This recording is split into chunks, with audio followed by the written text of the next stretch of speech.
Hello வணக்கம் மக்களே. Chennai super Kings மற்றும் பெங்களூரு ராயல் சேலஞ்சர்ஸ் அணிகளுக்கு இடையேயான நடப்பு 2024ஆம் ஆண்டிற்கான ஐபிஎல் கிரிக்கெட் தொடரின் முதலாவது லீக் போட்டி நேற்று சென்னை சேப்பாக்கம் மைதானத்தில் நடைபெற்று முடிந்தது. இந்த போட்டியில் மிகச் சிறப்பான ஆட்டத்தை வெளிப்படுத்திய சென்னை அணியானது 6 விக்கெட் வித்தியாசத்தில் பெங்களூரு அணியை வீழ்த்தி மீண்டும் தங்களின் கோட்டை சேப்பாக்கம் என்பதை உறக்கச் சொல்லி இருக்கிறது.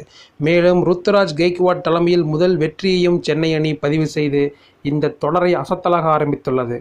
அதன்படி நேற்று நடைபெற்ற இந்த போட்டியில் டாஸ் வென்று முதலில் பேட்டிங் செய்த பெங்களூரு அணி நிர்ணயிக்கப்பட்ட 20 ஓவர்களின் முடிவில் 6 விக்கெட்டுகளை இழந்து 173 ரன்களை குவித்தது.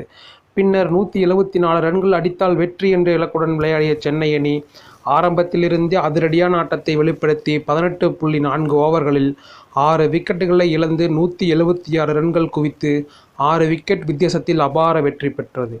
இந்த நிலையில் இந்த போட்டி முடிந்து தாங்கள் பெற்ற தோல்வி குறித்து பேசிய ஆர்சிபி அணியின் கேப்டன் டு பிளிசிஸ் கூறுகையில், எப்பொழுதுமே பவர் பிளே முடிந்து மிடில் ஓவர்களில் விளையாடுவது சற்று கடினமான ஒரு விடயம்.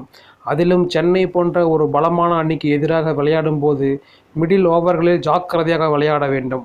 ஆனால் நாங்கள் இந்த போட்டியின் போது மிடில் ஓவர்களில் நிறையவே விக்கெட்டுகளை இழந்தது மட்டுமின்றி 15 முதல் 20 ரன்கள் வரை குறைவாக எடுத்துவிட்டோம். இந்த மைதானத்தில் முதல் 10 ஓவர்கள் வரை பேட்டிங் செய்ய எளிதாகவே இருந்தது. ஆனாலும் அடுத்தடுத்த விக்கெட்டுகளை நாங்கள் இழந்ததன் காரணமாக ரன் வேகம் குறைந்தது. இருப்பினும் பின்வரிசையில் அனுஜ் ராவத் மற்றும் தினேஷ் கார்த்திக் ஆகியோர் சிறப்பாக செயல்பட்டனர். அதிலும் குறிப்பாக அனுஜ் ராவத் ஒரு திறமையான வீரர் என்பதை இந்த போட்டியில் பலமாக வெளிக்காட்டி இருக்கிறார். இந்த போட்டியில் மிடில் ஓவர்களில் அடுத்தடுத்த விக்கெட்டுகளை இழந்ததும் ரன்கள் குறைவாக குவித்ததுமே தோல்விக்கு காரணமாக டு பிளிசிஸ் வருத்தம் தெரிவித்தது குறிப்பிடத்தக்கது.